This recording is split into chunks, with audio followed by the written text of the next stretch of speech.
Do the rich people cringe and say, don't tell them that, Robert? Yes. Don't tell people what you know. Right. Keep them poor. My father was the head of education, PhD, all that stuff. I go home and ask him, said, why don't we learn about money in school? And he looked at me and says, because the government doesn't let us teach that subject.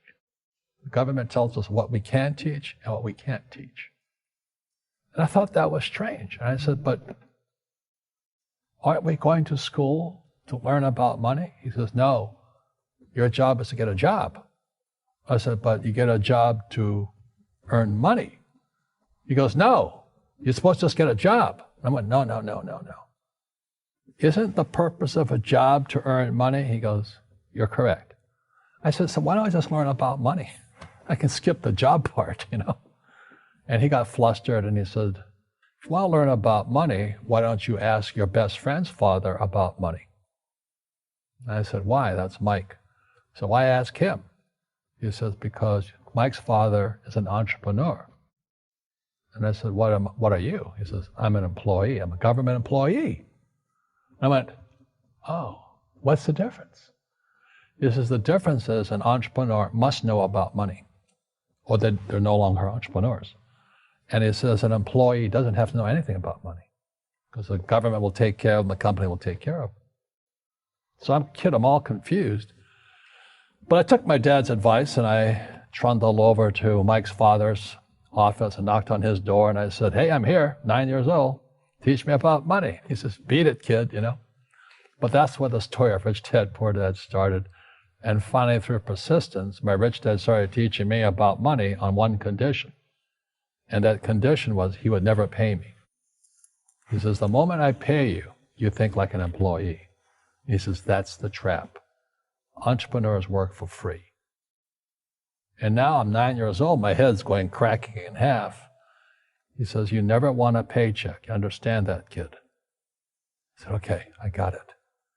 And he says, well, how do I make money? He says, that's what entrepreneurs figure out. It's like, so how do I learn about money? So he would just break out a Monopoly game board. So I would work for free. I'd pick up cigarette butts, and he had hotels and restaurants, and I would clean and do menial tasks. And as I got older, I started getting into office work and marketing and accounting, and I was an apprentice basically, but I always worked for free. And he would teach me about money, but the way he taught me about money was playing Monopoly. And I finally one day I got upset. I said, well, when are you going to teach me about money? He says, what do you think we're doing?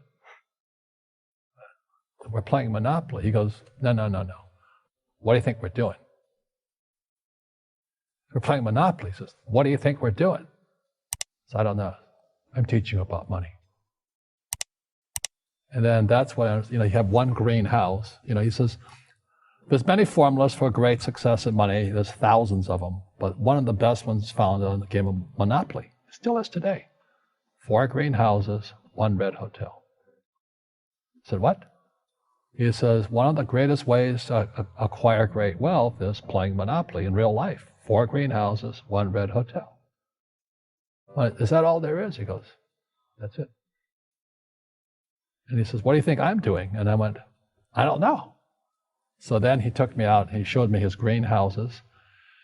And 10 years later, when I was 19, I was now in school in New York, and I come back to Hawaii, and Rich Dad had bought the biggest piece of land smack dab in the middle of Waikiki Beach. And when you go to Waikiki Beach today, you'll see the Hyatt Regency Hotel. That was his hotel. Just like the game of Monopoly. Just like the game of Monopoly. Acquired assets and they became bigger assets. He just kept what's called an assemblage, because that property wasn't that big at the time. So he had to buy out all the small guys. Because Waikiki was a little dirt water little town. So he'd buy out this shop owner and buy that shop owner. And it took him a while, but he finally assembled this large piece of property. And then he and Hyatt put up this giant hotel. Mm. It just sold for $800 million. So that's how I learned about money. I see you giving this knowledge out, and yeah. Do the rich people cringe and say, don't tell them that, Robert? Yes. Don't tell people what you know. Right. Keep them poor. But, unfortunately, the poor, as was in the Bible, I'm not real religious, the poor will always be amongst us. because it starts up here. Right. It's that fear mentality. It's in their words, you know, and the words become flesh. I'm not really religious. I flunked out of Sunday school also. But when they say I can't afford it or I can't do that, they go down. They become what they say. My PhD dad, he says, what do you think I am, made of money? I can't afford that. And my rich dad would say, that's why he's poor. Poor people say, I can't afford it, I can't do that, I don't have time. Because this is an escape. It's an escape, you know what I mean? It's easy to say, I can't afford it. And your rich dad used to say what instead of, I can't afford it? How can I afford it? How can I do that? You know, what would it take, or why should I do that? He says that a question opens the mind, a statement closes the mind. See, when you say, I can't afford it, your mind shuts down, and you become what you say. Rugby is a team sport, but so is soccer. The rules are different. And other people are golfers. They play by themselves. And so everybody's different. So my game financially is business, number one. Second is real estate. So what I say to young people is, you find your game. شكرا لكم على المشاهدة، وإذا أعجبكم الفيديو اشتركوا إذا لم تكونوا مشتركين بعد، وقوموا بوضع إعجاب على الفيديو ورنوا الجرس، ولا تنسونا من صالح الدعاء. والسلام عليكم ورحمة الله تعالى وبركاته.